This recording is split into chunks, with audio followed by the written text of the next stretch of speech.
Yes. Na unakuta uko kanisani, uko kwa praise and worship.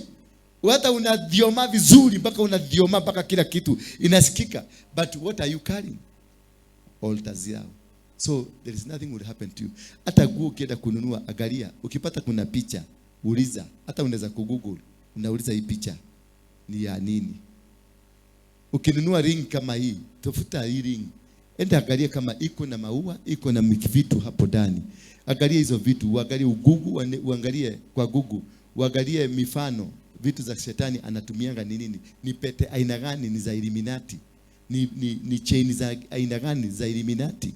Ni earring aina gani za Illuminati? Because wako nazo. Na hizo ndizo wanatumianga kama contact point. Hapo ndio wanakukamatia. Sasa wewe unatembea, ni Mkristo, umebeba Biblia, mpaka bagi imeraruka kwa sababu ya Biblia, lakini you are carrying vitu zao. Hakuna mahali utaenda. Utazunguka, utaenda uende kwa kila prophet duniani, lakini you will not make it. So check yourself. Because these vitu si ati unataka kununua ukijua, wameziweka kwa market because you know utaenda kununua. Na unanunua kwa sababu ni kitu kizuri. Wewe mwenyewe utakuwa until you get a person who understands what you are carrying. Naweza kujua, mfano nichukue hii glasses zako for example. Kama hizi glasses unaweza, si ni mzuri? Ni tamu sana. Sasa utaenda ununue, labda hapa wameweka saini yao, hapa wameweka saini yao, na unafikiria ni maua, na si maua. Umevaa nani? Nakapoa ama nakaa jambazi?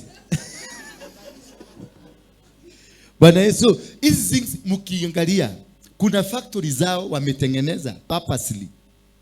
Na ndio kwa maana wamewafanya maskini msitengeneze zenu. Ndio wawatengeneza. Hizi hii watu wa gay wametengeneza Biblia yao. Inaitwa Queen James, sio King James, Queen James. Kwa sababu wao wanatumikia the queen wa huko baharini. Umeelewa? So tu vitu tudogo unavaa. Jichunguze, ende uangalie. Hii kipuri umevaa hapa. Ende angalia ni nini iko kwa hiyo kitu.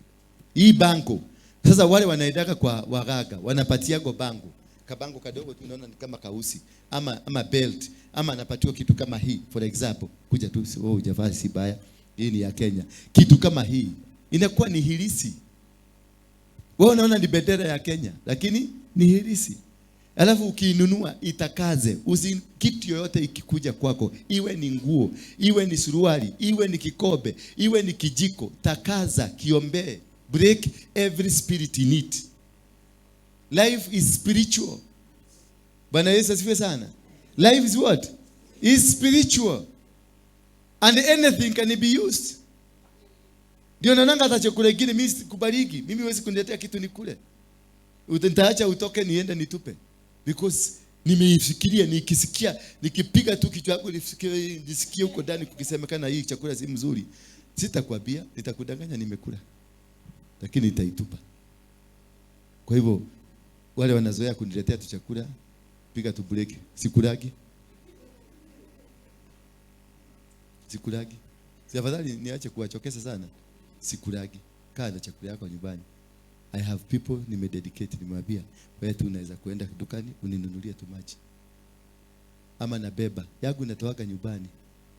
Nderugagera mushini nderugagera. Ni mimi hujipikia. Huyu mama anakuwa na hasira. Na hiyo hasira itatoka tu. Anachapanga watu makofi. Ni mkali. Na ni roho. Ina mikono yenu juu, nyinyi mko hapa. Sema, Bwana Yesu, nimekuja kwa madhabahu hii. Wewe ndio uliniagiza nikuje. Naomba unishikanishe. Nikuwe mtoto wa nyumba hii. Nikapokea baraka za mtoto. Nikapokea baraka za mtoto. Nikapokea baraka za mtoto wa nyumba hii. Nitakutumikia na nitatumikia nyumba hii. Nitengeneze kwa kadri ya mapenzi yako. Nitafuata mafundisho ya nyumba hii. ijapo yanakufuata, nitakuwa mtoto wa nyumba hii. Kama nyumba hii inakufuata, sema amen.